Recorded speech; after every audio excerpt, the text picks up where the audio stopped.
اس قال لأبیہ، وہ آگے کی ان باتوں کو بتا رہے ہیں کہ جس کے اندر جو یا تو نہیں بتائی گئی پہلے یا بتائی گئی تو ان کے اندر کچھ گڑبڑ ہو گئی تھی۔ قرآن نے پچھلے واقعات کو صاف ستھرا کر کے رکھا، ان واقعات کو بھی جو پچھلی کتابوں کے ذریعے آئے اور لوگوں نے تبدیل کر کے اس کے اندر نبیوں کے کردار بگاڑ دیے، مست کر دیے۔ حضرت آدم کا کردار بگاڑا، حضرت نوح علیہ السلام کا کردار بگاڑا، حضرت سلیمان علیہ السلام کا کردار بگاڑا، حضرت داؤد علیہ السلام کا کردار بگاڑا، حضرت لوط علیہ السلام کا۔ اتنے گھناؤنے الزام ہے کہ زبان سے آسانی سے ادا نہیں ہو سکتے ان سب کے اوپر۔ یہ جو آج کی بائبل کہلاتی ہے اس کے اندر قرآن نے انہی واقعات کو، تقریباً اسی طرح کے واقعات، اسے صاف ستھرا کر کے رکھ دیا کہ ان نبیوں کے کردار یہ تھے، جو واقعہ پیش آیا وہ دراصل یہ تھا۔ تو پچھلے واقعات کو جسے کہا جاتا ہے، جن کے بارے میں عیسائی علماء کہتے ہیں کہ یہ تو ہماری بائبل سے نقل کر دی ہیں انہوں نے، تھوڑی تھوڑی تبدیلی کر کے۔ اسے بھی تو دیکھو تبدیلی کیا ہے۔ اگر کسی نے تبدیلی کی ہے تو کرپشن کو ہٹا کر وہاں پر صاف ستھری باتیں آئیں، نبیوں کے جو کردار کشی تھی اور نبیوں کے جو کردار گھناؤنا بنا دیا گیا تھا اس کو پاکیزہ کر کے سامنے پیش کیا۔ اسے تو دیکھو کہ یہ کوئی بھی اگر اوسط عقل کا بھی انسان ہو تو وہ دیکھنے کے بعد یہ کہے گا کہ انبیاء کا کردار جو پیش کیا جا رہا ہے وہ یہ درست ہے یا یہ اللہ کی طرف سے آیا ہوگا جو اس وقت بائبل کے اندر جگہ جگہ موجود ہے۔ تو فرمایا کہ ہم جانتے تھے ان کے حالات کو۔ سنو ابراہیم کے، اذ قال لأبیہ وقومہ ما هذه التماثیل التي انتم لها عاکفون، یہ جو بیٹھ جاتے ہو ان کے اوپر، بتوں کے اوپر، مورتیوں کے اوپر مجاور بن کے، وہاں جو ٹھہرتے ہو، اپنے باپ سے کہا کہ، اور اس کی اپنے باپ کی قوم سے کہا جہاں وہ رہتے تھے کہ یہ ہے کیا، یہ تم سرشٹی کی اپاسنا کرتے ہو، ما هذه التماثیل، ان بتوں کی پوجا کرتے ہو اور ان کے اوپر مجاور بن کے بیٹھ جاتے ہو، ان کی خدمت میں ایسے بیٹھے ہوئے جیسے یہ الہ ہو اور یہ تمہارے مالک ہوں، یہ تمہاری بگڑی بناتے ہوں، یہ ہے کیا یہ سارے بت؟ اپنے باپ سے کہا تھا، اور یہ تفصیل سے گزر چکا، غالباً سورہ مریم کی تفسیر کے اندر آیا تھا کہ ابراہیم، یہ آزر جس کا قرآن نے نام لیا ہے، آزر آیا تھا سورہ انعام کے اندر، ایک ہی جگہ قرآن میں نام آیا ہے کہ آزر جو تھا وہ حضرت ابراہیم علیہ السلام کے حقیقی باپ نہیں تھے، اس نے پالا تھا، بستی کا مذہبی پیشوا تھا، وہ سب سے بڑی جسے ریلیجس پاور کہتے ہیں، جس کے آگے پھر جو حکومت کی پاور ہوتی ہے وہ بھی کہیں دبتی ہے کہیں جھکتی ہے۔ جو اس پاور کے آگے جو مذہبی سب سے بڑی پاور ہوتی ہے، تو وہ اس بستی کا سب سے بڑا ریلیجس ہیڈ تھا۔ حضرت ابراہیم علیہ السلام کا والد نہیں تھا، اسے باپ کہا ہے قرآن میں۔ باپ جو ہے وہ عربی زبان کے اندر ابی ہے، اس کا باپ۔ یہ اب لفظ جو ہے جس کا ترجمہ باپ ہوتا ہے، یہ تمثیلی زبان میں بھی استعمال ہوتا ہے۔ کسی بڑے کو کہہ دیا باپ، والد نہیں کہہ سکتے کسی کو کہ اسی سے پیدا ہوا۔ ادب کے طور پر دوسرے بڑوں کو بھی باپ کہہ سکتے ہیں، اور کہا جاتا ہے دنیا کی ہر زبان کے اندر کہا جاتا ہے۔ تو جب حضرت ابراہیم، اس کے لیے آزر کے لیے لفظ باپ استعمال کیا، ان کے گھر پلے تھے، والد کا کب انتقال ہوا نہیں معلوم، یہ تفصیل ہسٹری میں جو غیر ضروری چیزیں ہیں انہیں قرآن نہیں دیتا، اور یہ ثابت ہوتا ہے وہاں سے قرآن شریف کے اندر کہ جہاں سورہ توبہ میں تو یہ کہا، یہ فرمایا کہ اس نے گھر سے نکال دیا تھا، سلام کر کے نکلے اور کہا میں تمہارے لیے دعا کرتا رہوں گا۔ فلما، سورہ توبہ میں کہا فلما تبین لہ انہ عدو للہ تبرأ منہ، لیکن ایک اسٹیج یہ آئی کہ ان کو آخری طور پر یہ یقین ہو گیا کہ یہ اللہ کا دشمن ہی رہے گا، اس کی موت کفر پر ہی ہوگی۔ اس دن سے انہوں نے روک دی دعائے مغفرت، اس لیے کہ یہ قانون اللہ کا تھا کہ نبی اور نبی کے ماننے والوں کے لیے جائز نہیں کہ چاہے ان کے جتنے بھی قریبی ہوں، اگر وہ مشرک ہیں تو یہ جائز نہیں کہ ان کے لیے دعائے مغفرت کریں۔ اور یہاں پھر قرآن نے کنڈیشن دیے کہ اس وقت تک جب تک ان پر یہ کھل نہ جائے کہ ان کی موت تو کفر پر ہی ہوگی، اس وقت، اس کے بعد دعا کرنا جو ہے وہ منع ہے، اس وقت تک دعا کی جا سکتی ہے۔ پھر اس کے بعد حضرت ابراہیم کا اسوہ رکھا اور نمونہ رکھا، یہ سورہ توبہ کی آیت نمبر 113 اور 114 ہے۔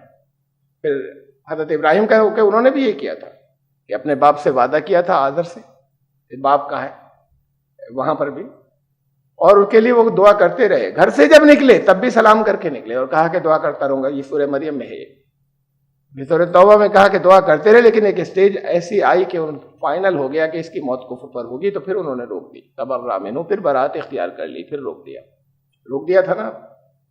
اور قرآن میں ہی ان کی دعا ہے، ربنا اغفر لی ولوالدی وللمؤمنین یوم یقوم الحساب، اے ہمارے رب مغفرت فرما میری اور میرے والدین کی۔ یہ ہے تب جب وہ کعبے کی تعمیر کر رہے تھے، ایک زمانے کے بعد کی، اس دور کے جب وہاں سے گھر سے نکلے تھے ایک جوانی کے عالم میں، جب نکال دیے گئے تھے وہاں سے، اس بستی کو چھوڑ دیا تھا، اب درمیان میں ایک بہت لمبا زمانہ، بہت لمبا عرصہ گزرا ہے، اور کعبے کی جب تعمیر، اس وقت عمر جو ہے وہ بڑھاپے کی عمر ہے، حضرت اسماعیل علیہ السلام ساتھ میں ان کی پیدائش ہو چکی ہے، تقریباً 100 سال کی عمر ہے، دعا کر رہے ہیں کہ اے ہمارے رب میری بھی مغفرت فرما اور میرے والدین کی بھی مغفرت فرما۔ یہاں لفظ والد ہے، والدین میرے اصل ماں باپ، تو ان کے والدین ایسے تھے جن کے لیے ان کی دعائیں مغفرت رہی ہے، اس کے لیے وہ جو باپ تھا آذر، اس کے لیے تو روک دی تھی انہوں نے ایک اسٹیج کے اوپر۔ اس سے معلوم ہوا کہ وہ آذر والد نہیں تھا، اس نے پالا تھا، وہاں بڑے ہوئے تھے، تو اسے باپ مانتے تھے یا باپ کہتے تھے، اور انہیں کا بیٹا مشہور تھا اور مانا جاتا تھا۔ وہ تھا بستی کا سب سے بڑا مذہبی پیشوا، بڑا پاورفل گھرانہ تھا۔ نبی ایسے خاندانوں میں عام طور سے پیدا ہوئے، اللہ نے جہاں جہاں بھی انبیاء کو پیدا کیا، حضرت حالانکہ غریب تھے، گھر میں غریب خاندان تھا، لیکن رسول اللہ صلی اللہ علیہ وسلم جس خاندان میں پیدا ہوئے اس خاندان کی ایک دھمک تھی، ایک عزت تھی، لوگوں پر ظلم ہوتے تھے، ان کے اوپر آسانی سے لوگ ہاتھ نہیں ڈال سکتے تھے، نہیں، ورنہ یہ تھا کہ بھائی ہیڈ ہیں انہیں کو ختم کرو۔ کبھی ابو طالب کے پاس آتے تھے، وہ بھی بہت غریب تھے لیکن سردار تھے، غربت اپنی جگہ، تو ایک خاندان کی ایک عزت تھی، آسانی سے ان پر ہاتھ نہیں ڈال پاتے تھے۔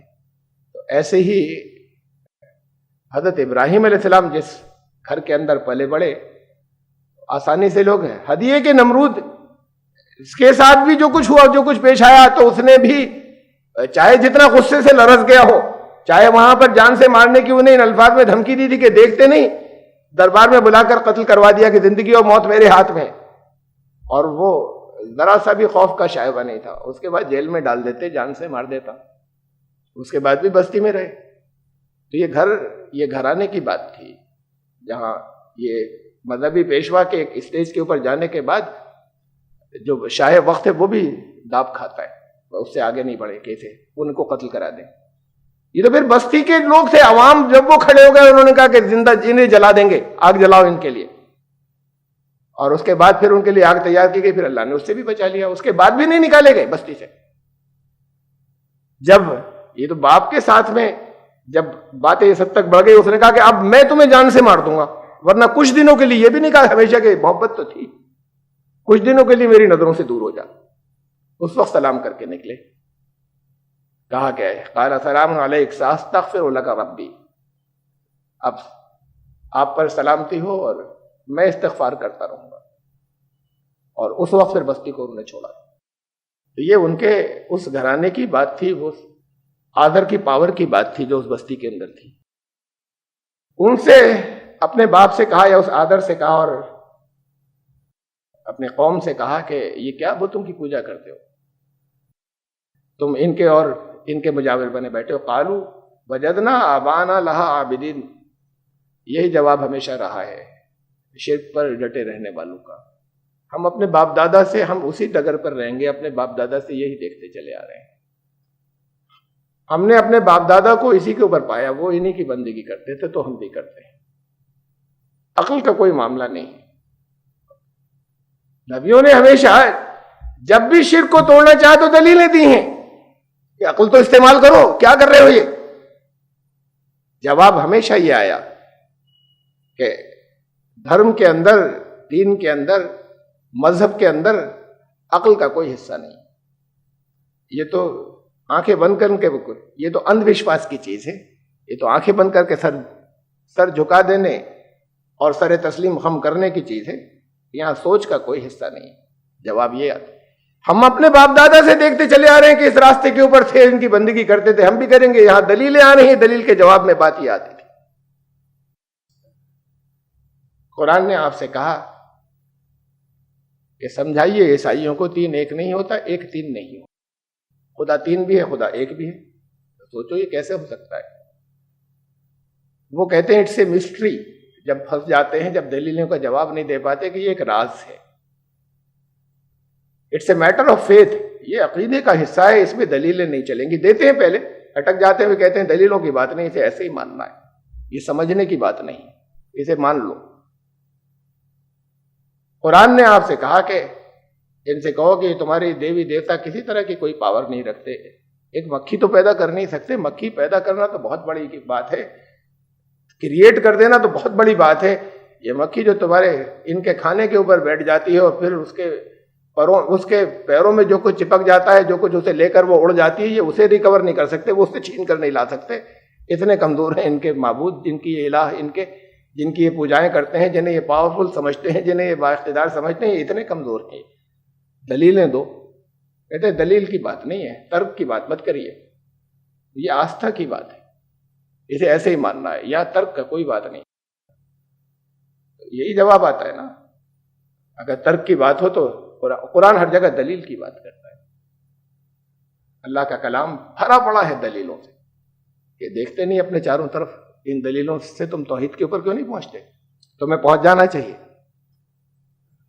اب اس اسلام کے ماننے والوں سے اور اس قرآن کے ماننے والوں سے بھی کہا جاتا ہے کہ دین غور کرنے کی چیز نہیں ہے، دین سوچنے کی چیز نہیں، آنکھیں بند کر کے ماننے کی چیز ہے. ایمان کی بات ہے. یہ ایمان آنکھیں بند کر کے ماننے کا نام.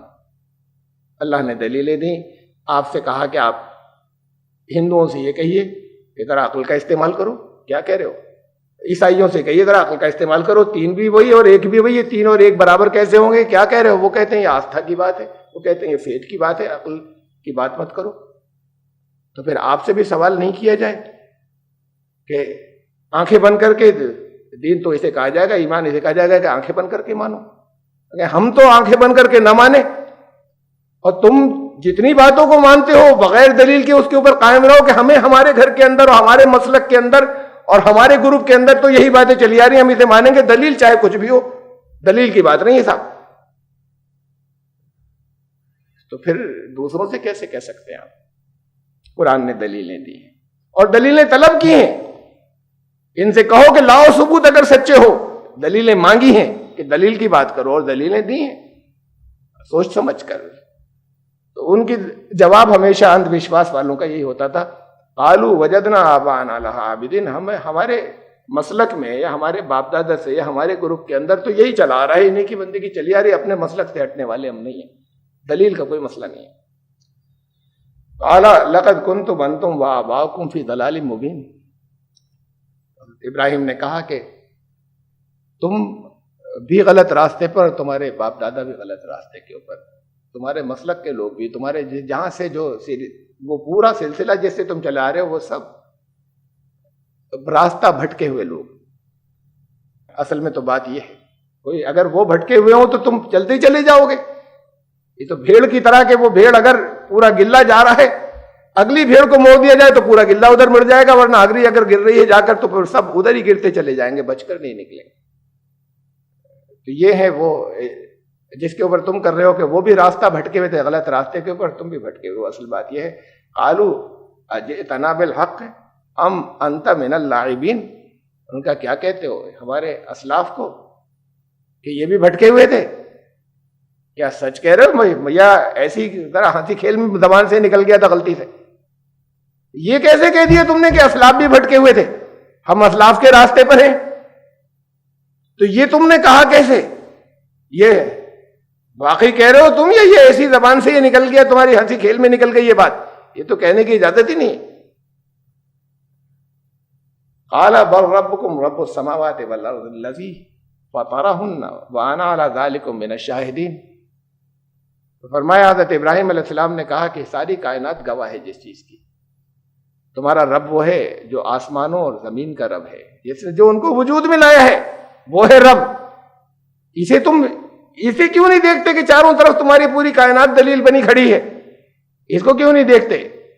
اور میں تو پھر اس گواہی کے ساتھ میں اپنے اس کے اوپر ہوں، اس پوری کائنات کی گواہی کے ساتھ میں جس بات کے اوپر اور جس ایمان کے اوپر ہوں میں اس کے ساتھ میں ہوں. تمہاری خالی یہ ہے کہ وہ ہمارے پاس جو کچھ باپ دادا سے چلا رہا ہے، ہمارے مسلک سے چلا رہا ہے، اس کے اوپر رہیں گے اور کچھ کہا نہیں جا سکتا انہیں. تو پھر سینکڑوں مسلک ہیں، ہزاروں مسلک ہیں، ہر ایک کہتا ہے ہمارے کو کچھ نہیں کہا جا سکتا.